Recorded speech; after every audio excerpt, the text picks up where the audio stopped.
Bonjour à toutes et à tous et bienvenue dans le Zap de Cannes, votre émission spéciale exclusive entièrement dédiée au 69e Festival international du film. 3 fois par semaine, nous allons vous faire découvrir les moments forts et coulisses de cette 69e édition. La cérémonie d'ouverture vient de s'achever. Le président George Miller et son jury ont découvert Café Society, le film de Woody Allen. Et nous sommes allés prendre la température auprès des festivaliers dans notre Vox Pop. Pour vous donner l'eau à la bouche, nous avons poussé la porte de la Bastide de Bruno Auger. Le chef étoilé nous donne un avant-goût du dîner que le jury s'apprête justement à déguster. Mais avant cela, vous allez l'admirer, la découvrir pendant toute la quinzaine du Festival de Cannes. L'affiche du 69e Festival de Cannes a été fièrement hissée lundi. Analyse et décryptage.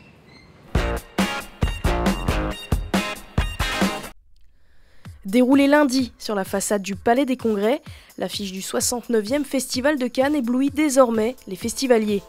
Tirée du film de Jean-Luc Godard, Le Mépris, et réalisée à partir de plusieurs photogrammes, elle voit représenter Michel Piccoli gravissant les marches de la légendaire Villa Malaparte à Capri.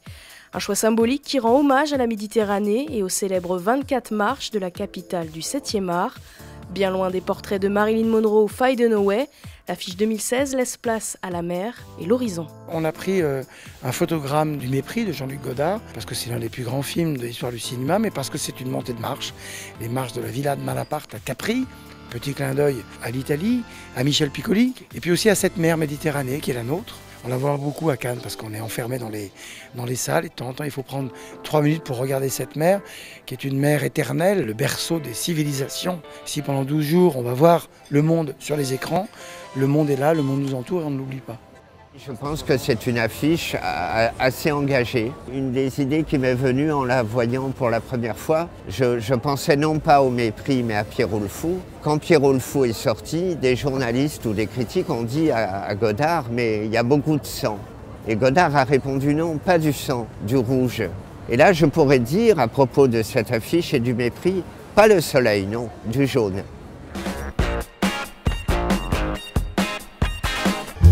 J'attends un appel de Ginger Rogers. Elle estime que ses intérêts sont mal défendus, alors qui sait?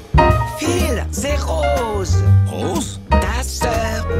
Mon fils, il s'en va à Hollywood.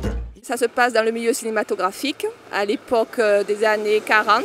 Donc c'est Jesse Eisenberg qui va se retrouver à Hollywood pour découvrir en quelque sorte le Star System. Et on découvre dans cette bande-annonce que son oncle gère une société de production. Et il va tomber amoureux de l'assistante du directeur. Est-ce qu'il y a plus de jolies filles à Hollywood ou à New York? Pourquoi? C'est comme ça que vous déciderez où habiter? Tu es vraiment très belle. J'ai quelqu'un dans ma vie.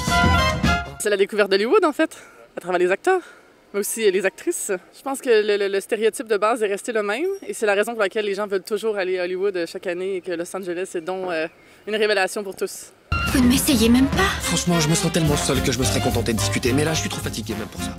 J'aurais peut-être plus tendance à vouloir jouer le rôle de l'oncle qui tient un petit peu toute la société de production à Hollywood. Moi je préfère le stagiaire parce qu'il découvre le métier. Moi, la fille dont tu tombes amoureuse, tu étais plus jeune.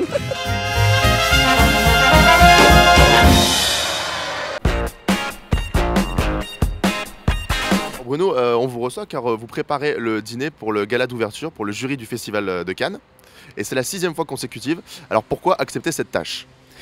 Parce que c'est un événement, c'est un des plus gros dîners en France de l'année et c'est important qu'on soit acteur aussi nous du Festival de Cannes, on est des artisans de la région et donc on a besoin d'être aussi acteurs de cet événement. Ça vous tient à cœur de faire découvrir les saveurs du Sud à un jury international, j'imagine qu'il y a certaines exigences ou vous y allez direct comme ça, hop là, saveurs du Sud, loup à la tapenade?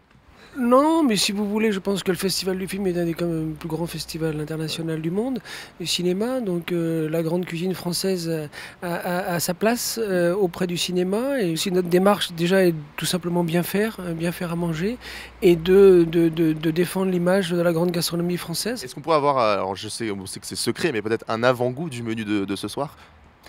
Avant-goût un petit peu difficile, mais en tout cas on aura à l'amuse-bouche une petite connotation plein sud provençal, ça c'est sûr. Ensuite on a une jolie entrée avec un jus barigoule et voilà, un produit de la mer, donc très très intéressante au niveau des goûts, au niveau des textures et au niveau de la saveur.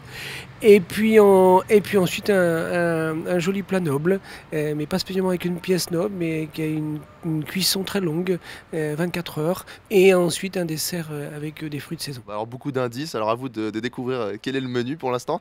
Alors est-ce qu'on va lancer le Zap de Cannes, en fait le Zap, les meilleures images du Festival de Cannes. Est-ce qu'on peut le lancer ensemble, Bruno? Oui, absolument, le Zap de Cannes, c'est maintenant.